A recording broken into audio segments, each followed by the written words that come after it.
Hello and welcome to The Green Room by Deloitte. This is the podcast where we ask the tricky questions about the world around us. I'm George Parrett and you're listening to episode 2, where we ask, what can we learn from the underground economy?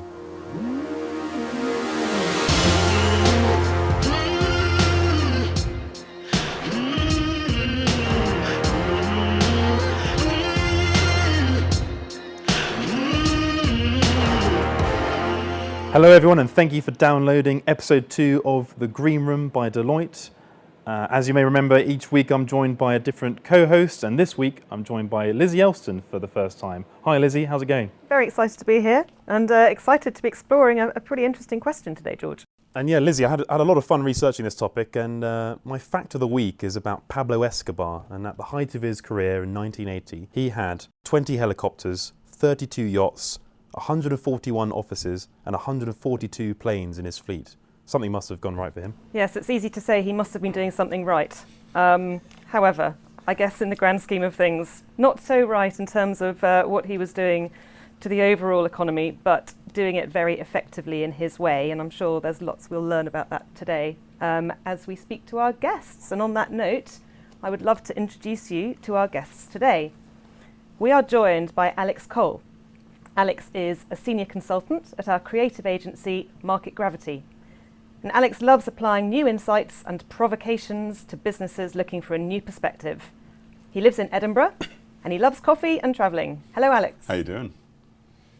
We're also joined by James Maude. James is a cybercrime expert and the new guy in our Manchester office. James has a background in forensic computing and has done lots of analysis into malware and cyber threats. Great to have you here today, James. Thank you. Great to be here. Thanks, Lizzie. And before we dive into this week's big question, which is what can we learn from the criminal underground, we thought it'd be a good idea just to warm up a little bit and try a hopefully an easier question as a bit of a warm-up, a bit of an icebreaker. How do you guys feel about that? Let's do it. Okay, so we've got a bucket and I'm going to pick out a question. Haven't seen this yet. And let's see what it says. So the question in front of me is, what was your very first job? My very first job was selling ice cream. So I used to work for the Yorkshire Dales Ice Cream Company and would be randomly abandoned in a van in the Yorkshire Dales with a bucket full of ice cream, not as nice as your bucket today, but yeah, and asked to scoop ice cream to the tourists walking the hills and dales. I'm pretty sure it was a summer camp counselor. Summer camp was a big deal where I was growing up there, and they just got kids who were just old enough to not be the campers themselves, who were the only ones willing to put up with the conditions of the summer camp, to be counselors there. Yeah, my first job was working as a pot washer in a National Trust tea rooms. So it was a lot of access to free cake and scones and things, and a lot of grannies there, sort of chatting to them and trying to get tips off them as well. So. Probably not much underground economy stuff going on there. Very little, yeah, very, very little. And actually, Alex, I'm with you. My first job was also a camp counsellor. Very nice. I had the best job. I got to teach English in the morning to lots of overseas kids and then take them off for activities in the afternoon. You had a much more erudite camp than I did, I think. I was teaching kickball mainly, so yeah, that sounds good. So let's dive into the question. I think, Alex, first one's for you, really. When I was researching this topic, I found it was quite interesting how businesses are trying to maximise profits, whereas illegitimate businesses are trying to minimise risk. What do you make of that? I mean, minimizing risk is an interesting question here because for them, all these businesses see threats on all sides. It isn't just from the illegality of what they're doing or the marginalization of what they're doing, but it's also from stiff competition from all sides as well. So they face all these threats, and there's a very keen awareness that just one or two mistakes will end the whole thing. So the risk aversion from them isn't so much about getting around regulation. It's about how can they be as lean and efficient as humanly possible? So, and as well, in some of the research I was finding, make some of the people who would normally either rat them out or call them out on what they're doing, complicit, either consciously or otherwise, in what they're doing, so it's not worth their time to be called out. So they kind of get buy-in from all sides to create this nice little protective, space for them to operate. And what sort of people are we talking about here? I mean, interestingly, I've heard Donald Trump refer to them as just a £400 hacker in the bedroom when it comes to cybercrime. Is that accurate, James? Yeah, so that's the classic stereotype, isn't it? That it's some lone wolf or some person sat, drinking soda and eating burgers in a bedroom on their own. In reality, it's just as organised as any other business. In fact, more so in many cases. Certainly a lot more agile. And like you mentioned, Alex, it's about that idea of sharing the risk across multiple people. And they're very good at partnering with other organisations and working together to share risk, share responsibilities, and really focus on what they're good at. So very rarely is it one person. And you mentioned the agility sort of elements, both of you, on this, and I think it's worth saying we don't really want to glorify these criminals, but you have to admire their sort of tenacity and ability to adapt and to changing consumer behaviours and circumstances. But what can we learn from that? I think what we're seeing a lot of is the death of the middleman in a lot of these cases. A lot of these used to be big organizations. Narcotics are these large infrastructure pieces about how something actually gets into the buyer's hands. But more and more, thanks to technology and lots of other means, we're seeing those middlemen go away, that you can deal much more directly. And we're seeing that through channels where the buyers actually are. So you're seeing the prevalence of sales being conducted through Snapchat and Instagram because that's where the buyers happen to be, and they don't need a separate communications channel to do it. We're seeing them use emojis instead of actually talking about what they're buying there as a nice code word, as a ready-made code for what you're actually buying, rather than having to reinvent the wheel. You can do so much more with so much less these days that you can go direct to your consumer, and in an undifferentiated market, as so many of these are, it's now being built on relationships. When you don't have a middleman anymore, they now increasingly deal with this personal connection that you'll have either with your dealer or whomever else you're talking to. And even in cybercrime, we're seeing this. We'll see people who put out ransomware attacks there, when they want to get their victim to actually pay the ransom in Bitcoin, because the price of Bitcoin fluctuates so much, they have to negotiate with their victim about what's the appropriate amount to pay, which has to be just annoying enough to get their payday, but not so annoying that an IT squad is called in. So there's still, in a place where you want to be anonymous, these personal relationships that's happening. Yeah, and we're also seeing with the cybercrime side of things, really lowering the technical bar. So previously, a few years ago, you'd look for some ransomware kit online and it cost thousands of dollars and you'd have to be a criminal with resources to buy into this. And they've now realized that they can develop these things, give them away for free and just take a commission of the ransom. So there was one called Tox a couple of years ago where basically if you could find this site on the dark web, you could sign up with a free account. There was a chat function where people were discussing how to distribute it, and it would generate a ransomware payload that you could then just send out as a fake CV or a fake invoice to companies. Once the ransom was paid, the organisers of the ransomware took 30% commission, you got the rest in your Bitcoin wallet. Very simple, very low risk to you, very low risk to them, but quite high rewards. There's a story to be told that we can think of most businesses or most ventures or things that we do that we've got to go through channels. We've got to go through steps. We have to go through so many different people, and each one has their hand out for some cut at every single stage. The overhead to do most things is so much lower than it ever was, and that extends to illegal crime and cyber issues as it does to regular business as well. We can do so much more with a lot less, and someone like with your malware attack, someone has developed a nice off-the-shelf system that expedites the whole thing for us somewhere, and we don't have to reinvent that part of it. We can go a lot more direct to the people that we're dealing with without having to go through all these middlemen. Yeah, I think just read up around this subject. I was fascinated by how there are these sort of underground marketplaces online, similar to things which we use every day for Black Friday or buying Christmas presents, things like that. But and they have sales and promotions and discounts and loyalty programs, and there's this whole kind of know your customer element to the sort of criminal underground, which I think was fascinating. So. There's a book, I believe, that's been written by Alexa Clay called The Misfit Economy, and she talks a lot, having spoken to many criminals, about the importance of hustle. What does she mean by hustle?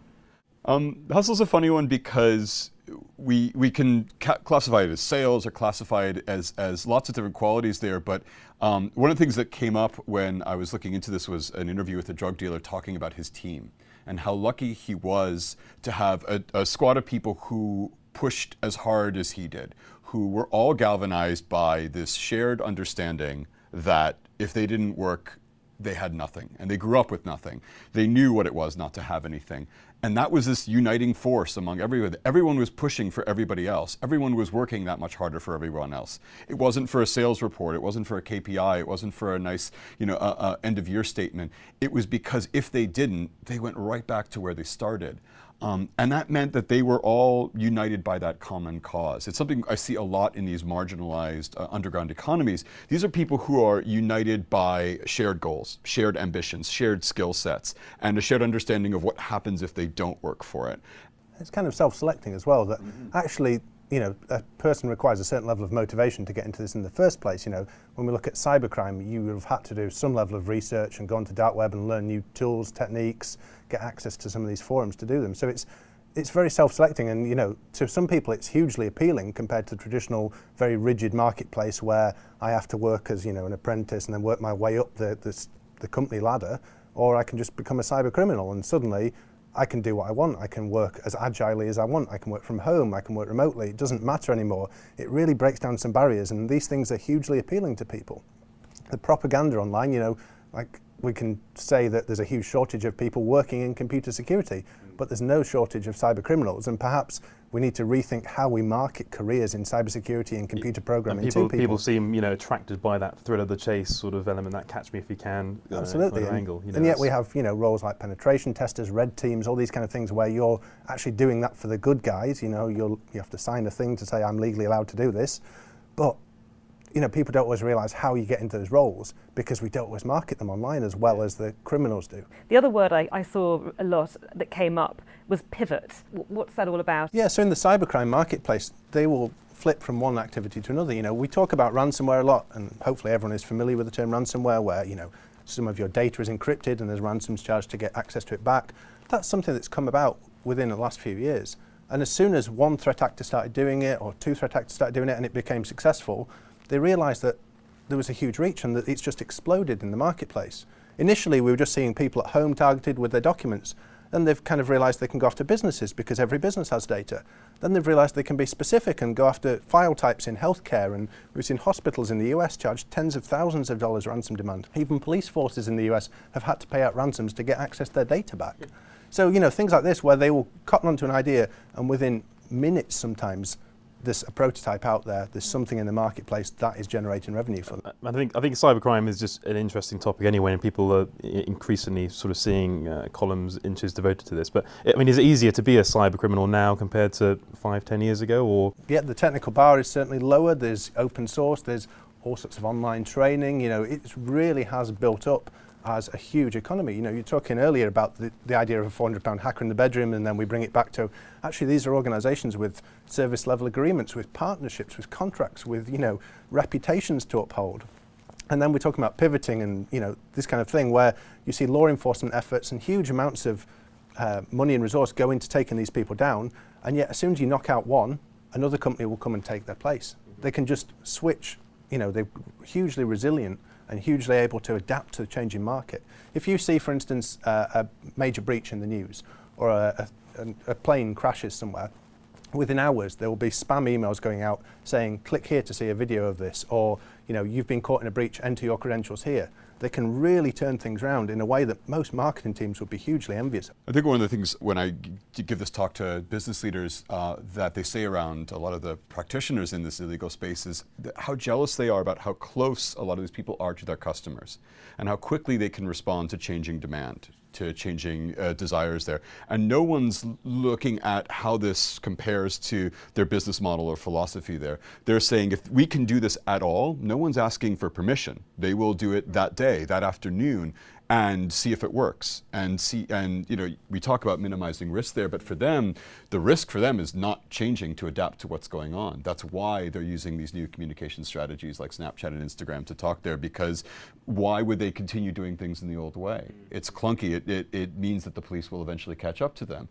Survival is a matter of adapting to that as quickly as possible. So pivoting isn't just a nice thing to have on a business plan. It is how they stay one step ahead of everybody else. I think the different types of innovation are interesting in this topic, but I think it's also the pace of innovation is fascinating as well. And we work very closely with startups across our business. We do lots of research with the Technology Fast 50 Awards, which sort of recognises fast growth, the Power-Ups research series as well. But how does the pace of innovation compare for sort of an underground illegal business compared to a sort of tech startup? I mean, it's immediate, near as I can tell. There is, you don't even have what you'd have at a startup, where at least get the board together and formalize the company. It is instantaneous. I think one of the areas we're seeing the most change in this on the other side of legitimate business traditionally is in the adult industry. This used to be an industry governed by big studios and lots of structures put in place there, and existing distribution models and filming models. And now there's been this massive change, thanks to technology, in this adult webcamming space, where individual people can set up an account on a website and start putting content out there without having to go through anyone. It's this death of the middleman thing, being in complete control of their schedules, their time, their brand, how they put themselves out there, creating relationships. And this has massively upended the market, because they're able to respond in such a rapid way to what the audience is actually looking for and create relationships with that immediately. And it's taken what is a $5 billion dollar industry every year. That's now $2 billion of that whole industry. This is a thing that's come from nowhere in a decade to completely upend things and putting the actual content provider out there as the centerpiece. There's no more directors who are controlling everything, no more people with their hands out. There's this direct relationship between the person providing that content and the people receiving it. On the cybersecurity side of things, we see the way traditional businesses behave. So a traditional software vendor, if someone finds a vulnerability in their product and tries to report it to them, I've been here before, it's a painful process sometimes because they don't know what to do with it. They basically, say, well, you shouldn't be telling people about this, and even though you're trying to disclose it responsibly. If I then turn to the dark web and find some cybersecurity forum there where they want to create an exploit using this, they will thank me for it, they will pay me money for it, they will buy it off me instantly, not a problem. And that customer experience thing is fascinating, because some of the stuff I was seeing around hackers who'd published lists of credit card accounts that they'd stolen have guarantees that if less than 80% of them don't work, you get your money back for buying them. They'll have reviews about, people saying this content was great, 5 stars, would buy from again. It exactly resembles eBay and Amazon and all these other sites there, because your reputation still matters here, but they still treat it as work. It's not fun. They respond to what people are saying very, very quickly, and they are able to establish that reputation incredibly quickly by doing so. So what's the message here for the people listening? Because we've talked a bit about businesses and what they can be learning, but what can our listeners take away from this that they can apply? So I think from my side of things that the not being afraid of failure is a big thing. So on the dark web, cybercrime forums, they're constantly innovating, constantly trying new techniques out, and they're not afraid of failing fast. If you look at the cost of doing business these days, it's incredibly low with cloud services, social media you can leverage to market things. Actually going out there quickly, responding to something, trying it out. If it doesn't work, fine, you move on to the next thing. And that's why these businesses are so resilient to law enforcement efforts, to changes in the business environment, because they're not afraid to experiment. They're not afraid just to go out, try something. If it fails, move on. I think we're seeing the rise of what I call the better than free model. One of the things that came out of this was, people looking at undifferentiated markets, or at least markets where the product itself is either free or so cheap as to be commoditized in such an easy way that if you're starting something new, and oftentimes you see how cheap or free everything is, what you're looking for is what can you add that makes it better than free. And we see this in the adult industry, where the personality of who's broadcasting there makes it better than what's available for free elsewhere. We see it in the narcotics industry, where the relationship that you have with your dealer makes it worth paying that little bit more, as long as they're dependable and reliable, because you don't have to put up with that kind of thing. Better than free, and as we discussed, the low overhead to operate here means that you're looking for a niche where what you provide is unique to you. something special that you yourself and no one else can offer there, and how much of that is dependent on the relationships that you have with the people that you deal with. This is a market and a technology space right now where everyone thinks that we're all this very social bodies there, and that there's such a glut of information and content that we can't find anything to latch onto. We're still social creatures, and we still latch on to relationships and something uniquely identifiable to us. That's something no one else has, and is as true here in the marginalized economy space as it is in our regular lives. Alex, you do seem to know quite a lot about this adult industry malarkey. It's been amazing what I've had to look up on a company laptop and network here, and have not as yet been fired for. There is a glut of this kind of information, and it's funny translating all the normal things that you would hide away from your employer into actual business takeaways and learnings for people all around the world. I'll trust your research on that one, Alex. But thank you so much, Alex and James, for coming down today. I've learned an awful lot today. I'm sure Lizzie has as well. I have indeed, yes. Thank you so much. It's been great meeting you, and for all your insights. Thanks for having us. Thanks. Thank you for listening to this episode of The Green Room by Deloitte. Next time, tune in as we dive into our next question. This podcast is produced by our very own Pod Squad and hosted by George Parrett, Lizzie Elston and Ethan Worth. Thanks to our creative studio for their technical support. Original music by Ali Barrett from our consulting team.